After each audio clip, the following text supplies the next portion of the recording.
Talk to our guy from the Marlins Uncorked podcast. Our guy, Peter Pratt from across the pond, joining us there. Our favorite Marlins insider to talk to. What's going on, Pete? How are you, buddy? What's happening, guys? Happy New Year! Happy New Year! Yes. Happy New Year! Happy baseball season! It's good to see you, buddy. Yeah, same. Hope everyone's doing well, guys. It's almost Marlins baseball season. What do we have to look forward to? This is brutal. The end of the season next year? I don't know. I don't know. That's a tough opening question, that one. Well, I mean, Peter, think about this. We got into a 20-minute argument over whether a player who played for the Marlins for 4.5 years should be in the Marlins Hall of Fame. That in itself is crazy. Well, that was a little bit my fault. I was very fond of Brad Penny back in the day, Peter, and I feel like if you were a staple of that rotation in 2003, that should get you in eventually. But that's a moment. That's not a career. It's not a moment. It was the moment. It was the moment. It's still a moment.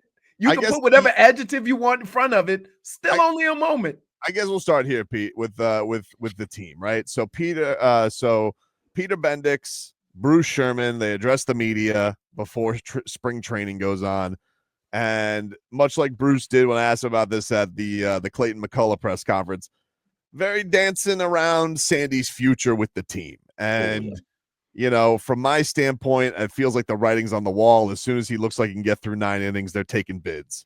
So what do you make of their comments about Sandy's future? You've nailed it. I mean, that is the comment, right? Like, Sandy, he's here for opening day. So, listen, it's a big matchup and he's going to be there for opening day. But beyond that, like, I'm with you. People are talking about the deadline. I think with Sandy, as soon as he's like showing any resemblance of Sandy from a couple of years back, they're going to pull the trigger on something. There's no need to risk him. Like, he's going to be traded, I think, before the end of June, to be honest with you. I don't think it's going to get to the deadline. And that is rock bottom. I shared on my pod earlier this week. Like, that is the rock bottom of the rebuild. Once Sandy's gone, he's the final piece remaining. And unfortunately, he has to go because this is the plan. A lot of the fans won't agree with it, and it will hurt a lot of fans. So it's going to be sad to see Sandy go. But man, what a part of the Marlins organization he has been. I think this is his 5th opening day start. I mean, thinking about like Hall of Fame candidates for the Marlins, like Sandy's right up there for me. He has just been an absolute stud for the past 5, 6, 7 seasons with the Marlins. So it'll be sad to see him go, but this is the spot the Marlins are in, which is a painful spot, but all you can do is embrace it somehow. My problem is not that they trade guys when they get to a certain point. Like, we all knew Stanton was going to get traded. We all knew this. Okay, my problem is at some point in all your efforts to rebuild, you got to stick with a core group of guys and ride it out. We've been waiting for this forever. Yeah. Hence, case in point, we're asking about guys. We're having a hard time thinking who's the longest tenured Marlin. And has anybody reached 10 years with the Marlins? Like, that is crazy to me. Yeah, it really is. The cycle just repeats, right? Like, as soon as you have one season of success, and I mean, success recently was just making the postseason. And as soon as you have one season, and granted, like the Marlins rotation last year was banged up, they pulled the plug on that season and that roster, like, at the nearest possible opportunity. Right. And to your point, like, I get it, the guys were hurt, but everyone was still under control for this season. Could you not have just rolled with the dude? Sandy's back now, and it'll look different. You got Sandy, Luzardo, and the guys all back, and Arias, Jazz, and Berger, and whatever, you name it. Like, if they're back, they showed they can hang around. But nope. As soon as there was that, just the start last year was disgraceful. Whatever it was, 0-10 or something crazy. As soon as that happened, like, Peter Bendix was like, "Great, I now have the green light to blow this into smithereens," and that's what he's doing, and that's what he wanted to do. I think he wanted to do it in the offseason, but needed for the Marlins to start slowly. As soon as they did, then he was ready to go. But man, it's painful. It's painful. We just want some sustained success, and that's kind of Bendix's message to everyone: is we have to do this again for sustained success. But man, but why? I'm sorry, but just from me being around the Marlins and watching the Marlins, there's nothing about this franchise that has ever been sustained for a period of time. I mean, even when they were at the highest of highs, soon as the season was over, nope, we can't do this another year. Yeah, agreed. They're like anti-sustainable. Like it's the opposite. Whatever sustainable is, like the Marlins are the opposite of that situation, and they seemingly seek that. If there's any glimmer of hope, let's blow it up, baby. That seems to be the approach. So, yeah, it's definitely going to be a developmental year. Those comments, though, like you're talking about it, Tobin, about the comments from Bruce and Peter Bendix, boy, oh boy, there was some really fun sound bites out of that. I mean, 8 minutes. Dude, I mean, Bruce Sherman was on fire. That's the thing, man, is like, Peter, and I don't know how you feel with this, but it's like with this regime, and Peter Pratt joining us here from the Marlins on Court podcast on the Toyota of Hollywood guest line. Shop over 2,000 Toyotas on sale at one location, Toyota of Hollywood on 441 between Hollywood and Sharon, toyotaofhollywood.com. Bruce is such a weird thing because it's like, I hear Loria in him, but he's kind of like Loria almost without the bombastic personality. And I think the thing that's interesting with this build with him, being at the helm, like it was Jeter. So obviously Jeter's got baseball gravitas, even though I thought he was a bit of a buffoon. It's Derek Jeter. So it's like, you're going to command the room in some regard. Then it's like, okay, then we go to Kim. And now we have this guy in Peter, who it's like Peter Bendix, who like, it came from the Rays. Obviously, that's a storied program on how they build things. But it's almost like, it almost feels like we're floating in space, man. Like at least when Loria and Sampson and Bindfest and Hill were here, it's like, I knew who did what. I knew who to be mad at. I knew, what the thought process is. And it's like, here I'm just like, I don't know, maybe Peter Bendix is good, but I don't know, because it's like, I thought Kim Ang was good. And then they're like, nah, she's out of here. So I think that's the thing. It just feels rudderless at this point. Yeah, it does. It definitely does. And I mean, I get it. I get their approach. Like Bendix and the Rays, like they've shown what's possible in this small market situation. Or no, I mean, small market's unfair because, like, listen, Miami is not a small market in any sense. So, it's a big market, but you have an owner that's trying to run it as a small market team. That's the kind of difference here. But, that's what's being presented there. But Kim Ang's way brought a postseason run. They caught lightning in a bottle, and Kim Ang, man, she swung some incredible trades. She, upgraded that big league lineup, and that's what as a fan, I'm all in on the big league product. I don't care about the low A team or anything like that. That is just, I'm just not interested in that. I want the big league product to be good, and if it's good, I'm all in. And I think, unfortunately, from the fans, it is rudderless for the fans at this point because there's no big league product. It's a big problem.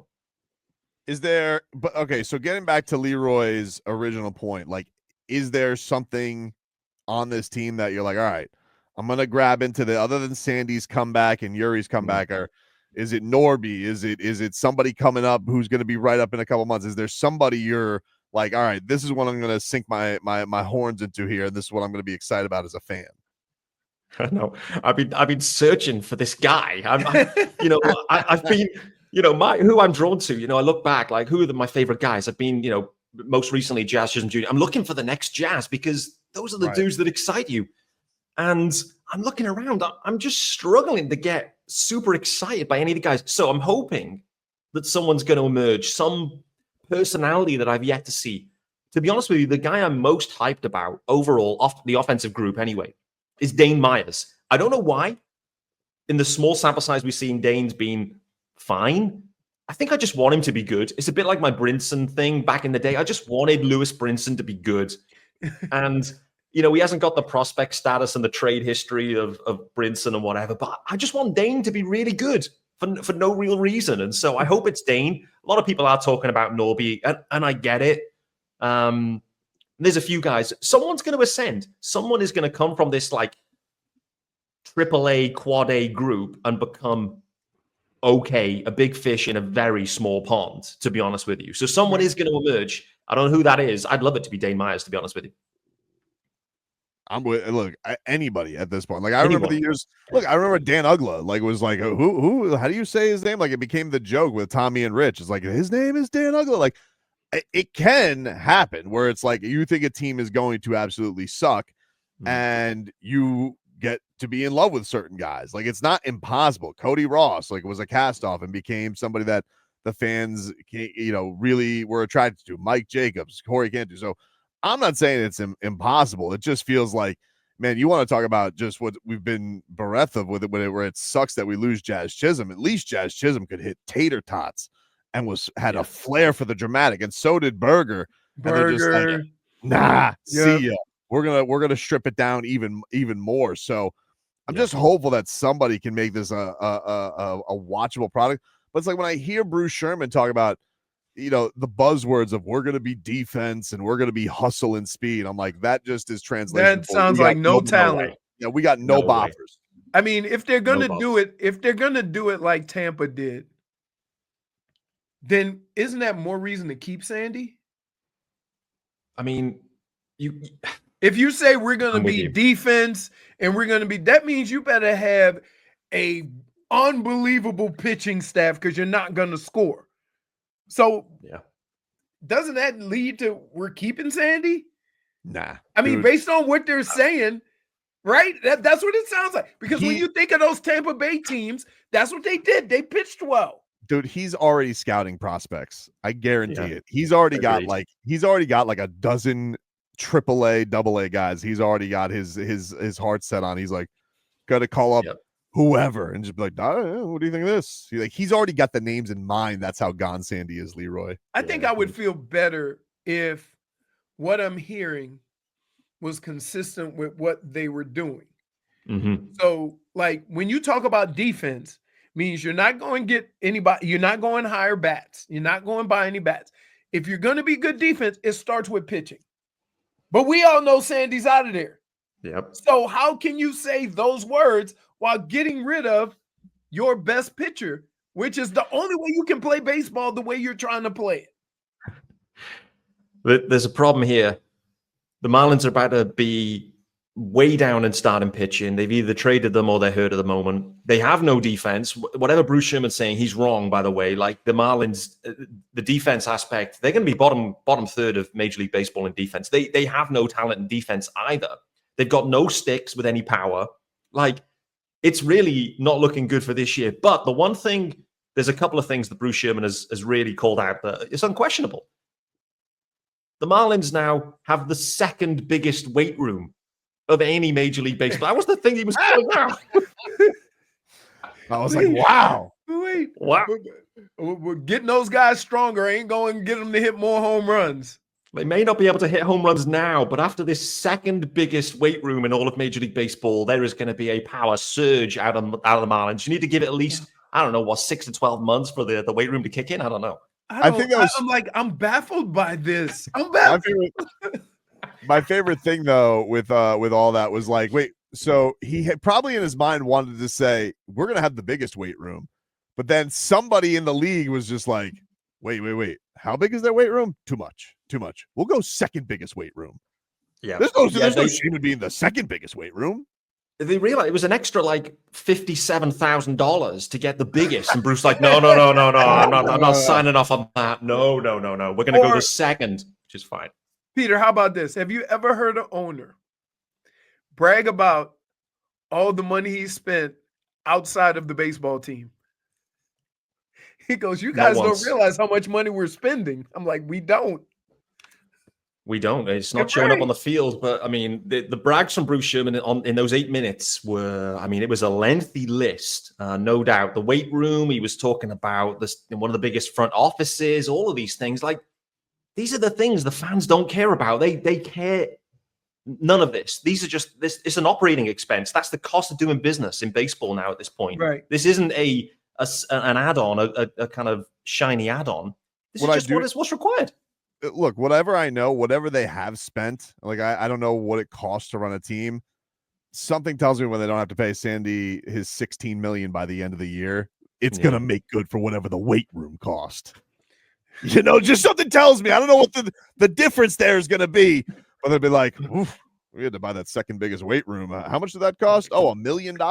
Don't worry, Sandy's gone. We got him for peanuts. You got it. Great. Listen, boys, I need to see you guys doing a show live from the Marlins weight room at some point. If someone can make that happen, then that would be sensational. That's gonna be my request. If they have us out there, I'm go. like, you got to show me this weight room. I gotta see what you guys got. I mean, what's going on here? Oh, it's like you got look how many look they have kettlebells, but there's actually goldfish swimming in them. This is amazing. Must be. It's absolutely nuts to me. You got any are you excited to see Yuri back when he gets back? That was one of the unfortunate things is last year we talk about guys getting deterred. Sounds like it's going to be all-star break for him, but he did look like the truth, man. Do you feel like this is a guy who could pick up where he left off? Yeah, absolutely with Yuri. And I think he's so young and he's, early in his service time period that he can be around. He isn't on the trade block, I think, at this point. And actually, from a Marlins standpoint, the thing I'd look out for in the next couple of months is, could the Marlins actually get an extension done with Yuri Perez? That's the thing that I'm thinking about at this point. My gut feel is they may want to just control service time a little bit when he comes back. Maybe we don't see him in the big leagues after the All-Star break, even though he's ready. Oh my goodness, that would you can see that happening, but they may pay him, they could pay him some money and get an extension done. So maybe that's the commitment of this front office and Bruce Sherman and Peter Bendix is we really see Yuri Perez as the future. Let's get him extended and let's get him healthy. I mean, that's the main thing. Let's get him back and healthy. And if they get rid of Sandy, then they have to hang on to him because they're probably thinking he's going to be the next Sandy. Anything's possible, but I hope so. I mean, we're just spitballing here. Nobody knows. No, exactly. But he did look like a stud, no doubt. But super small sample size too. Sandy Alcantara, is the certified stud. We know, it's rock solid with Sandy. With Yuri Perez, we've seen 10, 15 starts at the big league level, to be honest. And so we don't really know. That's one of the things, though, that I am I know Sandy's as good as gone, but that is one of the things, Leroy talks about arguments keep around. That they have a very special relationship. And there's something about hey, all right, I know you guys want to get rid of Sandy as soon as possible because you guys can't afford him. But there's got to be something said for all right, you're gonna basically throw this 21-year-old into the deep end by himself off Tommy John. I'd much rather have him have his mentor there to at least kind of guide him through some of this as long as it is possible. But if it is, up to the trade deadline, they're going to probably be rats off a ship on it anyway. But that to me is the only part of it that gives me great pause is I get that you guys got to get rid of Sandy because you can't afford him. But man, I feel like it would be such a resource for Yuri to have once he is on the mend back to have Sandy in that clubhouse with him. And it sounds like he's not going to be. Yeah, I'm completely with you, and I think that's the role that Sandy played last year too. Obviously, Yuri was hurt as well, but you're completely right. Sandy, it's not just on the field, off the field. He's just an absolute stud, and everyone just gravitates to Sandy. He just does everything the right way, and he's going to be a huge. If he is moved, and let's assume that he is, it's going to be a huge loss for the fans, for the players that are there and remain, and everyone. It's going to be huge. Yuri Perez. Having Sandy around for another year, 2 years would have been huge for him too. And I think it's going to hamper his development because there is no greater person to lean on for Yuri Perez than Sandy. And we've already seen that. The two of them, they've been inseparable for a year or two. And so it's going to be, definitely have a negative impact for Yuri, but I guess that's baseball, right? I mean, I wanted to keep Sandy. I just don't think they will. And I think, the comments the other day, it was very obvious that all he had to do, Bruce wanted to brag about everything on that day, the weight room, the number of minor league free agents. He was happy to brag about anything, and he also bragged about his Sandy extension. He wanted to go that far to say, "Hey, I did that. Remember that extension? Right. I did that. Remember that extension that I'm not gonna fulfill, that I can't wait to flip." But he couldn't commit to Sandy's going to be here for 25. He could have just said it straight off the bat. Listen, guys, just want to call out. We're not going to be that good this year. Developmental year. Sandy's going to be here. Don't worry about it. Let's go. He really is Loria without the tone, right? He's really he's Loria without the fancy art. That's really what he's become. It's crazy. Yeah. I mean, do you think it's a Marlins thing? Everybody who owns the team comes in with this level of enthusiasm about what they're going to do, and then they actually see the situation with the cost and what you're going to have to spend. And it's like, oh, got in over my head. Yeah. It feels a bit like that, doesn't it? Like, you know, Right. the level of investment just that hasn't been there in the past at least 10 years or so. So the sense is that either these guys are looking at it as this is an investment and I'm here to make money from the Marlins because, you know, the league's paying basically my payroll because of revenue sharing, et cetera, et cetera. I'm just going to cream off the top. Or actually, we thought we were coming in. We thought we could fix attendance. We can't fix attendance. So actually, you know, we're just going to, it's not quite as viable as I maybe thought it was. It's a good point. I mean, they're not going to fix the attendance until the product's good. You know, that's just the reality. Right.